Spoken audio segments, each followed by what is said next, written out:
काम करें, पैसे के लिए नहीं। हम बात कर रहे हैं रॉबर्ट कियोसाकी की लिखी हुई one of the best book rich dad poor dad के बारे में। एक बार एक जर्नलिस्ट ने रॉबर्ट का इंटरव्यू लिया था।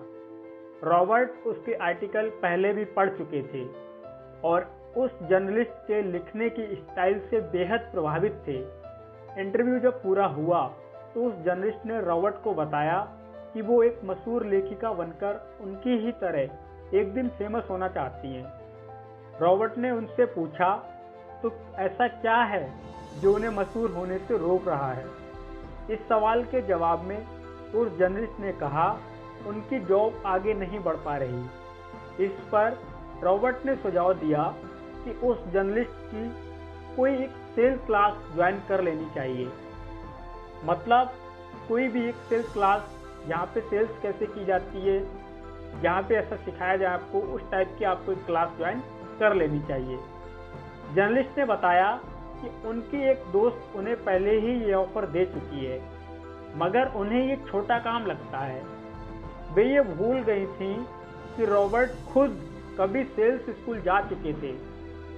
इस बात का पॉइंट ये है कि अगर आपके पास कोई टैलेंट है जिसके दम पर आप कुछ पैसा कमाना चाहते हैं, तो आपका टैलेंट कभी काफ़ी नहीं होगा, क्योंकि उस टैलेंट को कैसे भुनाया जाए, उसका कैसे यूज किया जाए, जब तक आप ये बात नहीं जानते, आपका टैलेंट यूं ही बेकार है।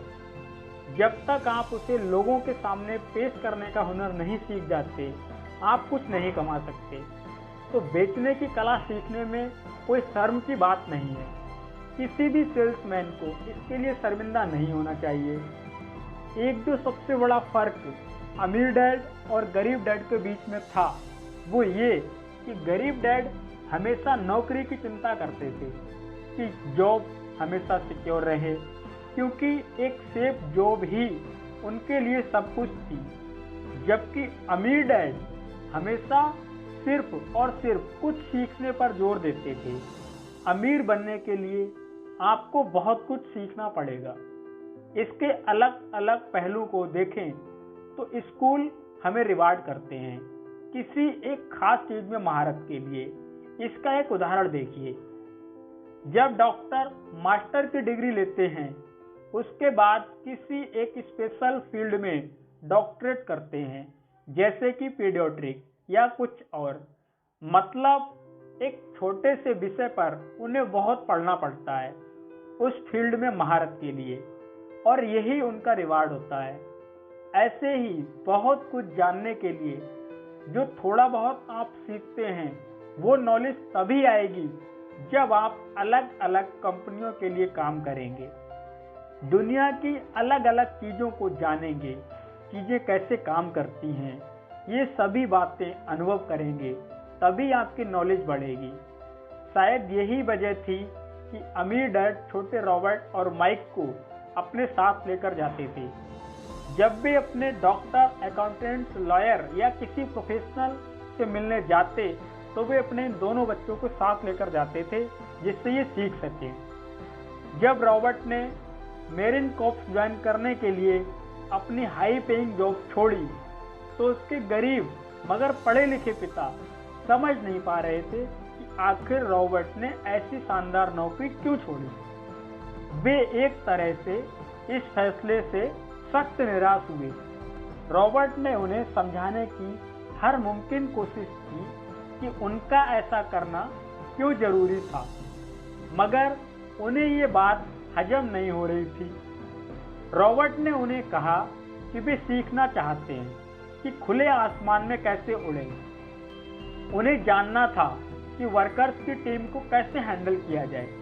किसी भी कंपनी को अपने बलबूते पर चलाना कितना मुश्किल काम है। रॉबर्ट ये सब सीखना चाहते थे। वियतनाम से लौटने के बाद रॉबर्ट ने अपनी जॉब से रिजाइन कर दिया और जेरॉक्स कॉर्प को ज्वाइन कर लिया। उन्हें ये नौकरी किसी फायदे के लिए नहीं चाहिए थी। वो इतने शर्मीले थे कि किसी को कुछ भी बेचने के ख्याल से ही उन्हें पसीना आ जाता था। अपनी इसी कमी को दूर करने के लिए उन्होंने जेरॉक्स के सेल्स ट्रेनिंग प्रोग्राम की शिक्षा ली। इसके बाद रॉबर्ट ने खुद अपनी कंपनी की शुरुआत की और अपना पहला शिपमेंट भेजा। वे अगर इसमें नाकामयाब रहते तो पक्का दिवालिया हो जाते, लेकिन उन्होंने ये रिस्क लिया और अपने अमीर डैड की सीख को याद रखा कि बेशक आप 30 की उम्र से पहले दिवालिया होने का रिस्क ले सकते हो, क्योंकि इस उम्र में आपको रिकवर होने का मौका भी मिल जाता है। ज्यादातर एम्प्लॉय अपने वर्कर्स को इतना तो पे करते हैं कि वे काम छोड़कर ना जाएं, और ज्यादातर वर्कर भी जी फाड़कर इसलिए मेहनत करते हैं कि वे काम से निकाले ना जाएं। इसीलिए तो उन्हें सिर्फ अपनी सैलरी और कंपनी से मिलने वाले फायदों से ही मतलब होता है। इस सोच के साथ उनके कुछ साल तो बढ़िया गुजरते हैं, मगर ये लंबे समय तक काम नहीं करता। तो क्यों ना आप वो सब कुछ अभी सीखें जो आप सीखना चाहते हैं, इससे पहले कि आप कोई एक खास प्रोफेशन अपने लिए चुने, क्योंकि अगर एक बार आपने अपना प्रोफेशन चुन लिया तो आप हमेशा के लिए उसी से बंधकर रह जाएंगे। इसलिए यदि आपको लाइफ में कुछ बड़ा करना है, आपको इस मुकाम को हासिल करना है कि पैसा कैसे आपके लिए काम करे, तो उसके लिए आपको जिस तरह से दुनिया में लोगों ने राज किया है बिजनेस करके, वो कलाएं सीखनी पड़ेंगी। और कहते हैं कि हर चीज सीखी जा सकती है, तो ये चीजें भी हम सीख सकते हैं। चलिए, इस बुक की समरी यहीं तक थी। 15 पार्ट में हमने जो कंप्लीट किए। अगली बार हम फिर मिलेंगे एक नई किताब को लेके। तब तक के लिए वाय प्रणाम, नमस्ते।